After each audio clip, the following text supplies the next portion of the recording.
Itofa, it has been a very interesting time to speak to you. So, my last question: as a young African, Africa is for you. Okay. So, what is your vision for Africa in the next 30 years' time? Hmm. So in 30 years, I'm going to be 55 years old. Okay.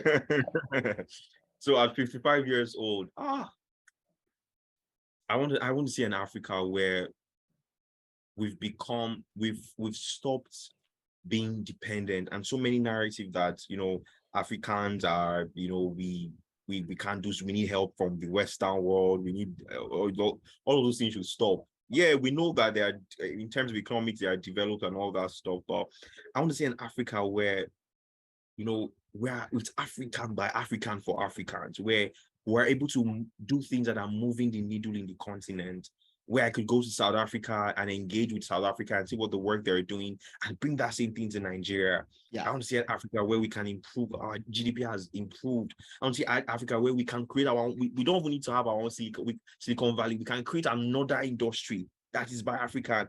I want to see an Africa where white supremacy has stopped, where people don't feel like white supremacy. I was having a conversation with a friend recently, and I was saying to her that, have you noticed that we now have cartoons that you have black children inside the cartoons? There were times when you haven't had cartoon characters where there were black people in cartoon characters.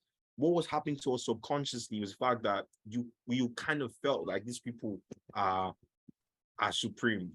Jesus is white. Is Jesus white, Mr. Ekene? Is Jesus white? No, Jesus cannot be white if Jesus grew up in the Middle East 2,000 years ago. Hey, Jesus is white, Mary is white, Joseph is white. So you realize that subconsciously something happened. It has impacted the continent. People don't believe in themselves, even though we have a few people who have broken out of that mold, thank God. So I want to see an Africa where, look, in 30 years, we have built industries. We have become self-sufficient to be able to help the Western world. Africa is one continent where we've preserved culture. We've been able to preserve culture. We have values.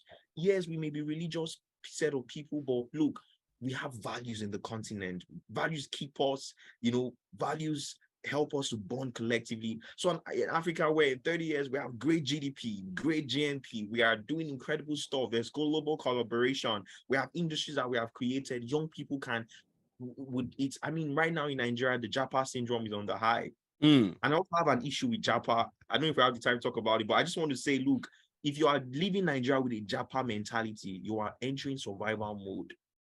Do not leave Nigeria or try to leave any country you are in with a Japa mentality. Wherever you go to, you would replicate the mindset you have. I like to call it global mobility. Have global expression, not Japa. Why you? So that's my dream for Africa, really, Mr. Ekene. Yeah, and it can't. I don't want to use the word utopic again, but it's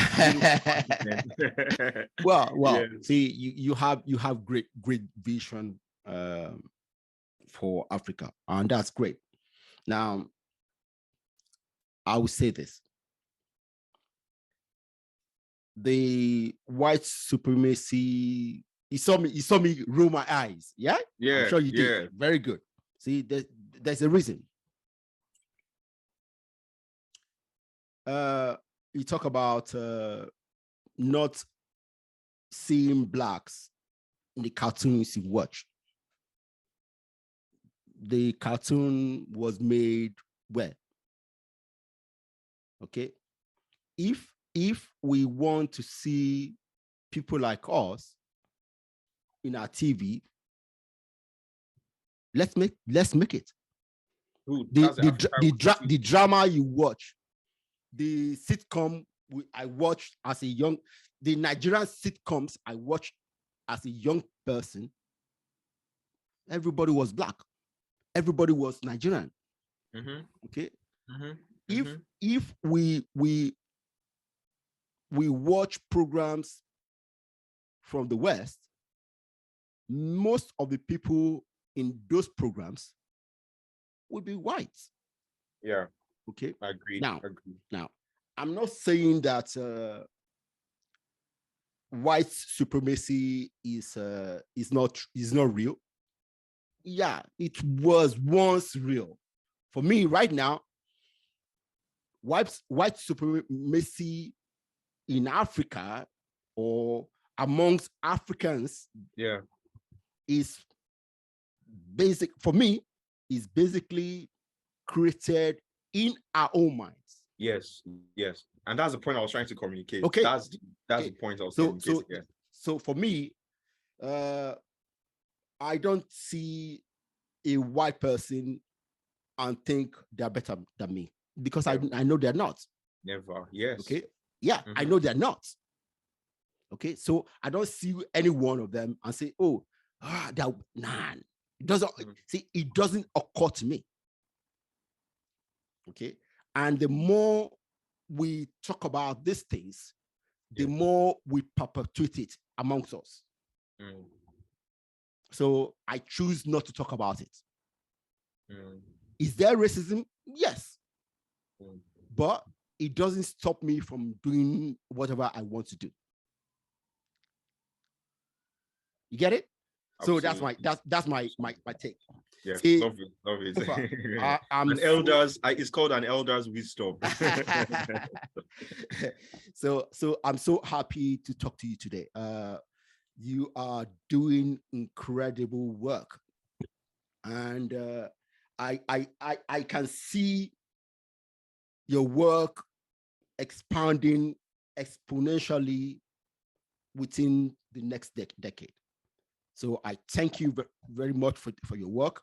And I thank you for being a great guest of Think Big for Africa podcast. Thank you. My absolute honor and pleasure. I can't wait to even listen to this. All right. Take care. Bye-bye. Thank you very much.